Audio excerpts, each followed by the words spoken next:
Fil-Berġa ta' Kastilja, il-Prim Ministru Robert Abela kellu laqa mal-Kummissarju Ewropew responsabbli mill-Budget u l-Amministrazzjoni Johannes Hahn.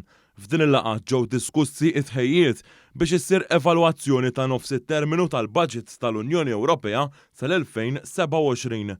Dr. Abela iddeskriva din il-laqa bħala opportunità għal Gvern Malti biex jisma' il-pjanijiet tal-Kummissjoni Ewropea dwar il-Budget Ewropew.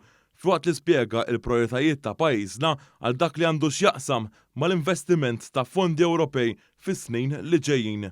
Hawnhekk il-Prim Ministru sostna l-affarijiet inbidlu minn meta kien hemm il-ftehim tal-Baġit Ewropew f'Lulju tal-2020 fosthom bil-gwerra fl-Ukrajna. Intqal kif din il-gwerra fl-Ewropa waslet għal konsegwenzi tagħha bil-kriżi tal-enerġija u l-inflazzjoni u anke l-migrazzjoni. Dr. Abela qal ukoll li għal xejn l-Unjoni Ewropea titkellem dwar il-valuri Ewropej jekk ma tissapportjax liċ-ċittadini Ewropej. Fil-fatt irrimarka kif il-Gvern Malti qiegħed jagħmel dan permezz ta' sussidju fil-prezzijiet tal-enerġija b'dawn baqgħu stabbli għal familji u negozji Maltin u Għawċin.